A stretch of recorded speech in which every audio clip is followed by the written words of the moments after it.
مجھے یہاں پر شہوات النبوہ کا واقعہ یاد آتا ہے کہ اللہ کے رسول صلی اللہ علیہ وسلم جب سفر معراج پر گئے تو اللہ کے رسول صلی اللہ علیہ وسلم نے روم کے بادشاہ کے پاس دین اسلام کا پیغام بھیجا اور حضرت دحیہ رضی اللہ تعالیٰ عنہ گئے تو اس دربار میں ابو سفیان تھے جو اس وقت تک اسلام نہیں قبول کیے تھے. ابو سفیان نے روم کے ہرقول بادشاہ کے سامنے کہا کہ ان کے رسول محمد صلی اللہ علیہ وسلم کا واقعہ سنیے کہ وہ یہ دعویٰ کرتے ہیں کہ رات کے حصے میں اللہ نے ان کو مسجد حرم سے مسجد اقصیٰ لے کر گیا اور پھر وہاں پر انہوں نے تمام انبیاء اور رسولوں کی امامت کی. اس کے بعد اللہ نے ان کو سفر معراج پر بلایا. وہ تمام رسول اور انبیاء سے ملاقات کیے. اس روم کے بادشاہ کے دربار میں ایک عیسائی پادری تھا. اس نے چیخ مار کر کہا کہ میں نے اپنی آسمانی کتابوں میں پڑھا ہے کہ جب نبی اور آخر الزماں کا ظہور ہوگا تو یہ واقعہ لکھا گیا ہے. اس پادری نے کہا کہ میری ذمہ داری اس رات کی یہ تھی کہ مسجد اقصیٰ کے دروازے کو بند کرنا میری ذمہ داری تھی. میں نے بہت کوشش کی اس رات کو دروازہ بند کرنے کی مگر دروازہ بند نہیں ہوا. خیر وہ پادری کہتا ہے کہ میں جا کر سو گیا اور صبح اٹھا تو میں مسجد اقصیٰ کا دروازہ بند کیا, کھل رہا تھا. پھر میں دوڑا اس مقام پر جہاں پر آسمانی کتابوں میں لکھا گیا تھا کہ جب نبی آخر زمان آئیں گے تو وہاں پر ان کی سواری کو روکا جائے گا, باندھا جائے گا. تو میں نے وہاں پر اس سواری کے نشانات دیکھے. تب مجھے یقین ہو گیا کہ نبی آخر زمان محمد رسول اللہ صلی اللہ علیہ وسلم آ چکے ہیں. اور وہ پکار کر کہتا ہے کہ سن بادشاہ, میں آج اس دین کو قبول کرتا ہوں اور اشہد ان لا الہ الا اللہ و اشہد ان محمد رسول اللہ کہتا ہے. میرے عزیز دوستوں اور بزرگوں, جب اللہ کے رسول صلی اللہ علیہ وسلم نے مشرکین مکہ کے سامنے سفر معراج کا ذکر کیا تو لوگ ہنسنا شروع کر دیے, مذاق اڑانا شروع کیے. اللہ کے رسول صلی اللہ علیہ وسلم سے سوالات کیے کہ بتاؤ محمد صلی اللہ علیہ وسلم مسجد اقصیٰ کیسی تھی. اللہ کے رسول صلی اللہ علیہ وسلم کے سامنے اللہ سبحانہ و تعالیٰ نے مسجد اقصیٰ کو رکھا. اللہ کے رسول صلی اللہ علیہ وسلم نے مسجد اقصیٰ کی تمام چیزوں کو بتایا. ان کو سمجھ میں نہیں آیا کہ کیا کہہ رہے ہیں, کیونکہ جانتے تھے کہ وہ سچ کہہ رہے ہیں.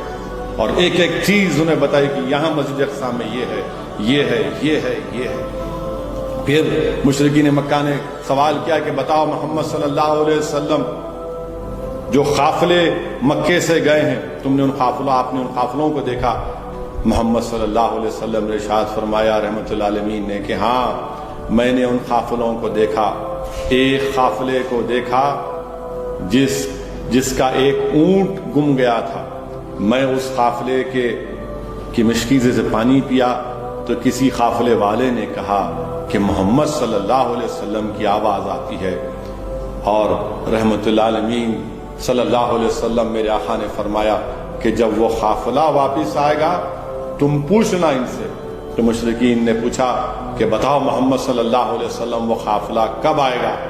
تو اللہ کے رسول صلی اللہ علیہ وسلم نے کہا کہ کل سورج طلوع ہونے سے پہلے وہ قافلہ مکے میں پہنچے گا. پھر پوچھا گیا کہ دوسرے قافلے کے بارے میں بتائیے. اللہ کے رسول صلی اللہ علیہ وسلم نے فرمایا کہ میں نے فلاں مقام روحا پر اس قافلے کو دیکھا اور براق کی تیزی کی وجہ سے اس قافلے میں اونٹ میں دو لوگ بیٹھے تھے, ایک دونوں گرے اور ایک زخمی ہو گیا. تم پوچھنا جب یہ قافلہ آئے گا کہ یہ بات سچ ہے یا نہیں. تو سوال کرنے والے مشرکین نے پوچھا کہ بتائیے محمد صلی اللہ علیہ وسلم یہ دوسرا قافلہ کب پہنچے گا. تو اللہ کے رسول صلی اللہ علیہ وسلم نے فرمایا کہ ظہر کے وقت پہنچے گا. پھر پوچھا گیا تیسرے قافلے کے بارے میں. اللہ کے رسول صلی اللہ علیہ وسلم نے فرمایا وہ تیسرا قافلہ تھا, اس میں بھورے رنگ کے اونٹ تھے اور اس کے اوپر 2 بوریاں لگی تھی. اور فرمایا کہ یہ سورج غروب ہوتے وقت پہنچے گا.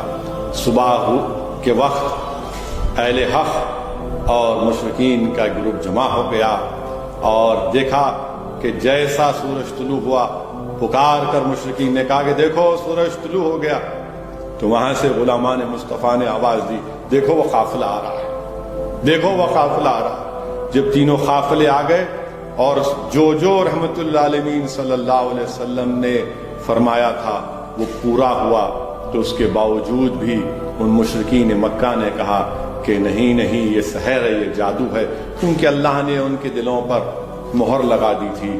اسی لیے کسی عاشق نے کہا کہ وہ زبان جس کو سب کن کی کنجی کہیں، اس کے نافذ حکومت پہ لاکھوں سلام۔ میرے عزیز دوستو، میرے بزرگوں، میری عزتدار ماں اور بہنوں، اللہ کے رسول صلی اللہ علیہ وسلم اللہ سبحانہ و تعالیٰ کا اپنے آنکھ سے اللہ کا دیدار کیا۔